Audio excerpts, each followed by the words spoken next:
Good afternoon, readers. It's Tilly here from Tilly's Shelf, and welcome to. I can't even pretend that it's a bookish breakfast because it's like 4 o'clock on a Thursday afternoon, but I'm still going to call it bookish breakfast, okay? And today we are going to be doing a tag. So a couple of weeks ago I was tagged by Lukash at Totally Pretentious to do my top 10 non-fiction books, and I have seen loads and loads of people do this, and they've all produced these like really fascinating, dense, like intellectual, really interesting non-fiction books, and yeah, I just don't really have those kinds of options to draw on. I haven't really been a serious non-fiction reader up until pretty much joining BookTube. Before then I was reading non-fiction very rarely, and generally speaking the non-fiction that I've read has been much more kind of casual and light and like easy to read non-fiction than other people have been producing. So yeah, this is a much more light-hearted list is what I'm trying to say. But hopefully there'll still be some interesting books on there, and I'll be able to kind of like justify my my decisions. I have to say, from my top 10 favourite books, when I was compiling that list, I was very confident that I really loved every single book on there. I wasn't necessarily confident that they were the right choice for the top 10, if that makes sense, like that they were the books that I loved the most, but I was definitely confident that they were all books that I would always hold up and say, this book is amazing. For my top 10 non-fiction books, I just don't have such a strong reaction to non-fiction generally, and I haven't read so much non-fiction, so I haven't found so many non-fiction books that I would be so passionate about, if that makes sense. So generally speaking, these are books that I liked. I think they're pretty good. I would probably recommend them, but I'm not like raving about them forever, apart from calling them my top 10 non-fiction books. So I hope that's clear enough. Other rules of the tag were to not include any like formal religious texts, such as like books of the Bible and so on, because some people obviously believe that they're factual, which is fair enough, but we're not going to enter into that kind of controversy. I would not personally be tempted to include any of those, so we're good there. And to not include any poetry, because some poetry can be based on like factual personal experiences. I haven't really read that amount of poetry to be able to start counting poetry either, so we're good on both counts for those. So yeah, I've tried to like roughly order these on a scale of, yeah, that was decent to, yeah, that had a relatively big impact on me. And my criteria mostly for selecting where there was any doubt was I was trying to pick books that like measurably and noticeably had an effect on me. Measurably is probably the wrong word to use, but books that made a difference to me in some way or another. So to start out with, I've got 2 honourable mentions. The first is the Galapagos Islands by Charles Darwin, and I couldn't choose this as one of my official ones because it's tiny, and it's just an extract from The Voyage of the Beagle. Beagle, sorry. But I picked it because it was very short and very easy to read, and it was hilarious and delightful. So basically, Darwin was doing his like assessments of like his ecology type stuff going along on the Voyage of the Beagle. He reaches the Galapagos Islands and he starts seeing things like lizards that he's never seen before, that he doesn't think has been documented before, and he starts documenting all these types of lizards. And then, being a Victorian scientist, he starts doing really random things with the lizards to see how they react. And I just remember just chuckling to myself as he starts recounting how he would like pick them up and throw them into ponds and then see how they would react, or set them against each other and see whether they would fight or whether they would back off. I just like the passion for experimentation, albeit perhaps slightly misdirected, was just really fun. So that is a tiny book that doesn't quite count. The next book is also an honourable mention because I never finished it, and I feel like you can't really claim to have a favourite book that you haven't finished. I think I got up to here, so I was actually only about halfway through, and I was reading this for Non-Fiction November in 2018, and it is The Righteous Mind by Jonathan Haidt, and it is about, it's basically about moral philosophy and the science behind how human morality works. I was really enjoying it. I can't really remember why I stopped. I think it just was maybe slightly too dense. That's not to say it isn't readable. It's very, very readable. But it was maybe at a higher level for what I was wanting at that time. And I think it got to the end of November, so it didn't count anymore for nonfiction November. So I ended up kind of letting it slide. And I just found this fascinating, and I picked it because it's one that has actually affected how I think about things. And when I'm thinking about a moral decision, I sometimes think about the way that he explained moral decision making in terms of, I think it was the emotional dog with its rational tail, or the emotional elephant with the rational monkey on the top of it. So basically, we like to think that our reasoning mind produces our actions, but actually we're like an emotional dog that's running off sniffing little things and getting distracted on tangents, and the rational tail waggling along behind is just putting a reason on the dog's actions. So yeah, it's basically about how we're not as much in control of our moral decision making as we maybe think we are. It also looks at like the context of how people make their decisions in terms of like the different criteria that people might use. That's something that I knew about before I read this book. It's like the idea of how much you value authority versus how strong your the idea of disgust is to you in terms of making your moral decisions. That was something I was aware of before reading this book, and it was one of the reasons why I wanted to read it. That's something that I reflect on and have told various people about, and if it's come up in discussions, and also like little experiments in psychology that he wrote about in this book, including one, I'm sure I'm completely misinterpreting it, but basically if you're somewhere that smells nicer, you will have like less conservative moral judgments because of the influence of disgust on decision making. Like, I'm sure that's extrapolating a little bit too far, but that has actually made me start wearing perfume. So that is a definite effect, because I want people to think less conservatively if they can smell nice things. So yeah, it makes me more likely to want to wear like perfume and use fruity shower gels and stuff, as opposed to just, you know, cleaning stuff. So yeah, so that's The Righteous Mind by Jonathan Haidt. Next is number 10 on the list, the actual list. It is a tiny little book called Architecture, and it is by, edited by Louis Chisholm, and I feel like there is an actual author of the book. By Gladys Wynne. And I picked it up in the charity shop. It's really like dainty and cute, and I have read all of it, and it basically looks at the history of architecture from the ancient Greeks to the modern day at the point when the book was written. Oh no, it actually only goes up to the Renaissance, I tell a lie. And it's got loads of like little colour plates in it and so on.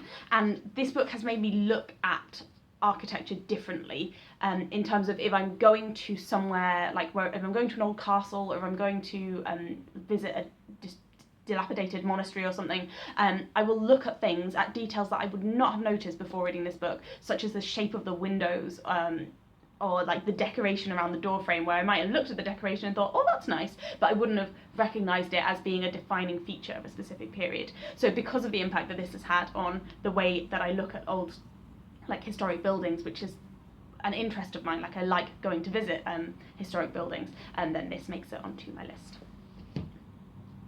Then the next one is An Utterly Impartial History of Britain, or 2,000 Years of Upper-Class Idiots in Charge, by John O'Farrell, and also its sequel, which I, for some reason, didn't decide to bring up with me. And it is basically like a comedy history of Britain, and I picked it because I just thought it was really, really funny, and it covered a lot of areas of history that I have never covered from a very like cynical and witty perspective. And I know that it's not like accurate history, as in I'm sure the main points are right, but there are bits that he is just throwing in for a joke almost, or the choices that he makes to focus on are motivated by his wish to make it an entertaining read as opposed to a like dense, heavy historical read. But yeah, I just think it works really well, and it made me interested in reading 2 whole books of history, whereas I, you know, normally am not somebody who reads like dense history books. And I like the Utterly Impartial History of Britain because I also like Jane Austen's mini written thing where the Kings and Queens of England by a partial, prejudiced and immature historian or something along those lines. So I like the kind of like, I don't know whether it's a deliberate reference, but I like the way that he kind of like speaks about his partiality. Anyway, because obviously every history is partial in some way. Every historical account has a story that it's trying to tell, so I like the way he kind of like plays with that idea. Then the next one is the Prado Guide. So a couple of years ago, into 2017, I lived for 3 months in Madrid, and I was working, I was doing nursing placements there, and it was possibly the hardest thing that I've done where I haven't been in the UK. It was the last year of my nursing degree as well, so there was a lot of other stuff going on that was very tough. I had a lot of academic work to do, and when I was struggling kind of emotionally with being in a place where I wasn't very happy, essentially, I went to the Prado Museum, and it was free entry for students, so I just went in like whenever, all the time basically, when I should have been working, and like at one point I was going pretty much every day because I lived very near there, so it was like a 5-minute walk, spend some time in the museum. I start feeling better about myself, I start feeling better about the time that I'm spending in Madrid, and just like appreciating the experience a little bit more. So in the end I got the guidebook in English, and it's not like it's an amazing work of literature, but it has pictures of a range of the highlights of the collection and a little explanation of like how it was done and why it was done. And there's some stunning works of art in the Prado. There's a reason why it's a well-recognised art museum. Ooh, that's all the leaflets I also picked up. And over the course of the time that I was there, I went to almost every room and I saw almost every painting that is in this book, and I've kind of ticked them off. Like I decided to own the book, really. I normally don't tend to write on books, but I've ticked off the paintings that I've seen, and if I saw them while I had friends visiting, then I've written who I saw them with, and if I had like something in particular to say about it, that like if I had some thoughts, then I wrote my own thoughts in as well. So I like the way that this is like a very much my book, if that makes sense. So that's that one. Then the next book is one that I read a long time ago. It's probably the first book of all of these that I read, and it is Half the Sky, How to Change the World by Nicholas D. Kristoff and Sheryl WuDunn. And this is a book about techniques in international development, where there is a chapter on a certain theme, and then almost like a case study where the authors go to a certain association that is working on that theme and looks at what they're doing well, essentially. And this book introduced me to ideas like microfinance. It introduced me to a lot of different aspects of the importance of women's rights, women's education and women's healthcare that I was perhaps less aware of before I read it.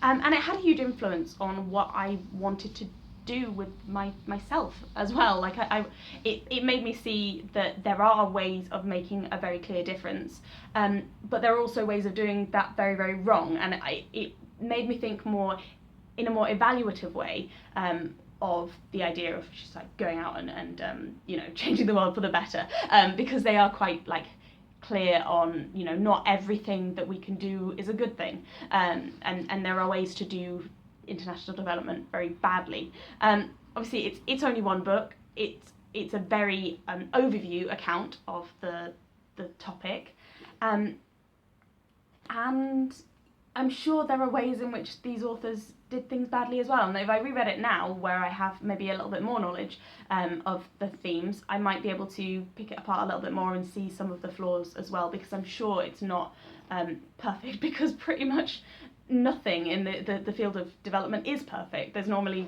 very good intentions, and always something that for some reason has just been missed and not quite done right.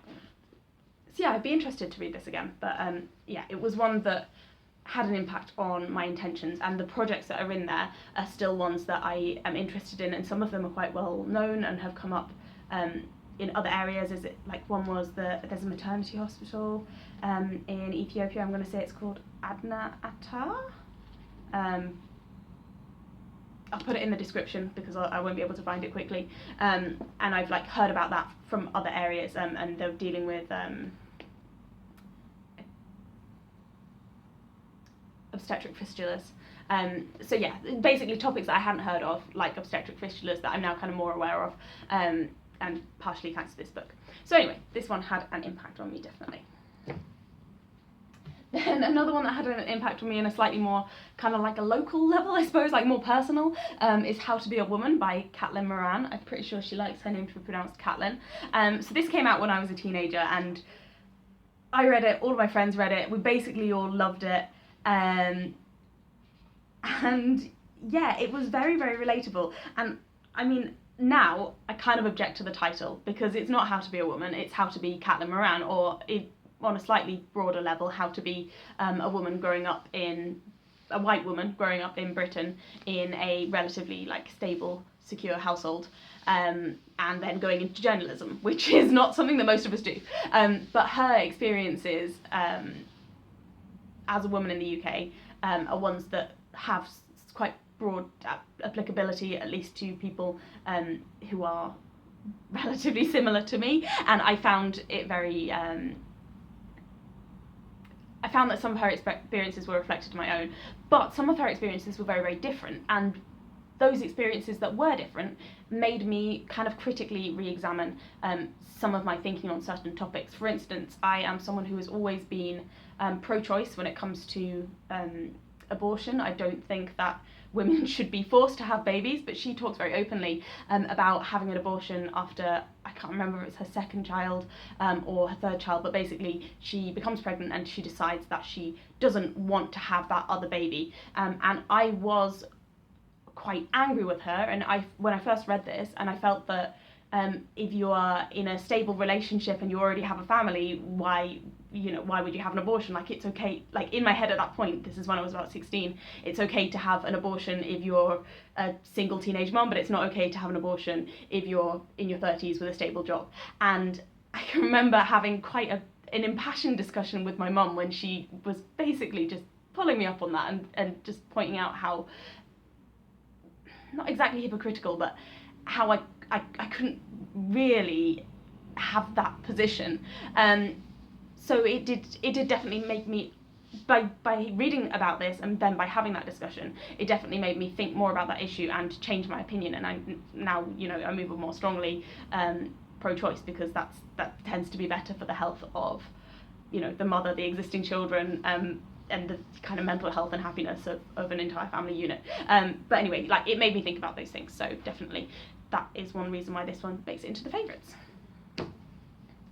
Then the next one is Ben Goldacre's Bad Pharma. You might have heard of Ben Goldacre for his book Bad Science, which is his best known book, and also, well, we went to see him as a family doing a talk, and he had this kind of like, I think it was stuck on the back of his laptop, it was a sticker, it was like a slogan sticker, and it just said, "I think you'll find it's a bit more complicated than that." And that is just one of my favourite phrases, that anytime anyone is like summarising something and kind of skipping over the issues, like, oh, homeless people wouldn't be homeless if they just worked hard, and it's like, I think you'll find it's a bit more complicated than that, when you just want to like summary say, shut up. Yeah, but Bad Pharma is his book about pharmaceutical companies and the way that they operate. I have heard and read that the way that he handles this topic is very much to the extreme, and not all pharmaceutical companies are quite as bad as he maybe portrays them as, but it definitely made me think very, very critically about academic research and research particularly on new drugs, because he talks a lot about what research gets published, what research doesn't get published, and how a trial that is seemingly set up to be a good trial can be played around with, so that the results maybe aren't exactly accurate to what you would, that on a completely honest level they would be, like the way in which like dropout rates are measured or dropout reasons, or like how trials are set up and manipulated by companies that have a very strong motivation to sell their medications. So in terms of, I read this before, I think, or during the first year of my nursing degree, and I mean, I've done a whole module on like research and critically evaluating research. I don't think any of it has had as big of an impact on how I read an academic study paper as reading this book did. And it also tells you, like, how to find research that you can trust, and how, like, associations like the Cochrane review system, he explains like why they are really quite good at what they do, and how they make sure that they do better. So I would recommend this if you have an interest in sort of scientific research, and particularly in particular research into medicines. Right, then the next one is also on a theme of medicine. This is just a stand-in. This is 'Twas the Night Shift Before Christmas by Adam Kay, but it's a stand-in for This Is Going to Hurt, because I don't have This Is Going to Hurt, but I do have this one, and it's by the same author, so I'm just, so This Is Going to Hurt is a diary of a junior doctor working in the NHS. I think I've talked about it quite a few times on this channel already. I feel like I haven't stopped really mentioning it since I read it, because it's just such a powerful book to me in my position of also working in the NHS. And I think the thing I like about a book is that it has like a story and a purpose. And I've read a lot of medical memoirs over the last year, and they are one of my favourite types of non-fiction to read. I decided to only put one in this selection because I didn't want to like be overwhelming. And sometimes it's about like what was the point, what was the purpose of this memoir. And if it's somebody like Henry Marsh's Admissions, his purpose, it seems, was to retrospectively justify himself for some of the things that he did that were questionable, and also to reflect on his whole life and his whole career. Whereas the purpose that Adam Kay had was, at the time, he was keeping a diary, and then he decided to publish that diary for people's better understanding of the NHS. So what we get is a very clear story there's no like random tangents and stuff. It's all mostly about his work, and it's a very clear progression from him being the very, very start of his junior doctor time, where he's nervous, he can't do anything, he's feeling under-supported, moving through, becoming more senior, having the opportunity to even support other people and like take on that role of being somebody who is like in charge, and also like helping people to develop.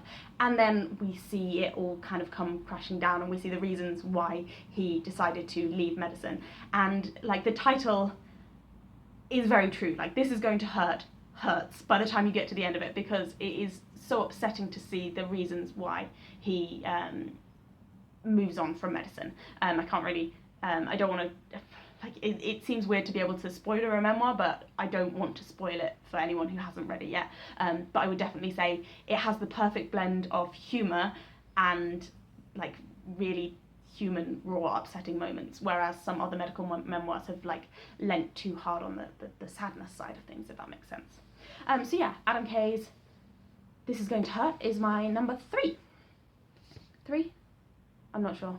I've lost count. 4. It'll be number 4, counting down to number 1. Yeah. Then I've got 2 books that I don't have. So the next one after This Is Going to Hurt is another medical memoir. I know I said I would only have one, but it's in there for very different reasons, and it's also about history as well. And that is A Very Private Diary, A Nurse in Wartime by Mary Morris, and it is the private journal of a nurse in World War II, and I did a massive series of videos about this book where me and my mum discussed it while we were making a Christmas cake back in 2018. So if you would like to check those out, I will try and link them below. And I loved it because it was such a clear and personal account of working in a wartime, and also such a clear and personal account of, you know, like the experience of learning to be a nurse and training and so on. Yeah, it was fascinating and just really well written for saying that it was a diary. And then my next one was, so the second from top slot is Down and Out in Paris and London by George Orwell. So I think other people have had this one on their list, or had things by George Orwell on their list. And basically this is his account of being in France and finding suddenly that for some reason he has run out of money and he can't get his next instalment of money. So then he kind of like descends gradually into working in a restaurant as really the lowest, most basic jobs, and struggling financially at the same time as being like an intellectual, I suppose, as you would say. yeah, I found it really fascinating. And then he goes back to England, and this is the bit that I kind of like doubt slightly whether he needed to be as destitute as he was when he got to England, but he continued to be effectively homeless and financially struggling at home as well. And the way that he kind of looks at and analyses the laws that England had at the time around poverty, and many of which still have kind of a carryover to this day, particularly the idea of like moving somebody along, like moving the problem along. Like if somebody's homeless in your area, and they might be like trying to sleep somewhere, and you're just like, oh, you can't sleep here, like the authority position is you can't sleep here, rather than let's find you somewhere to sleep. Yeah, so I found it like, it's a really interesting book. It's quite it's quite insightful, and it's just really well written because it's George Orwell and he just writes so well. There was one bit that I kind of always remember, that I can't remember exactly how he phrased it, but basically he says how when he had £1 left, like £1 was more a larger sum of money in those days, when he had £1 left, he was really, really worried about the next bit of money coming in and what was going to happen, and like what was around the corner, and it all seemed to like really hang on this, you know, that he needed to know the future and to be able to plan for things. But when he didn't have anything left, he wasn't worried anymore because, you know, it was all already a disaster. So like he just ended up taking each step as it came a lot more, rather than worrying about the future, and I found that quite an interesting concept. So my number one obviously has to be Virginia Woolf, and I ummed and ahed, but eventually I chose A Woman's Essays as opposed to A Room of One's Own. That's not to say that I don't love A Room of One's Own, but I just decided that the essays were just particularly enjoyable to me, and I like the way that they're on all sorts of different topics, but every single topic is discussed in a completely insightful and fascinating way. And when I read this a little while ago, I tagged all of the ones this is back in the day when I used to bend down pages, shocking. I tagged a variety of essays that I thought were particularly fascinating, like The Decay of Essay Writing, The Intellectual Status of Women, Montaigne. So I think Montaigne was a French essayist.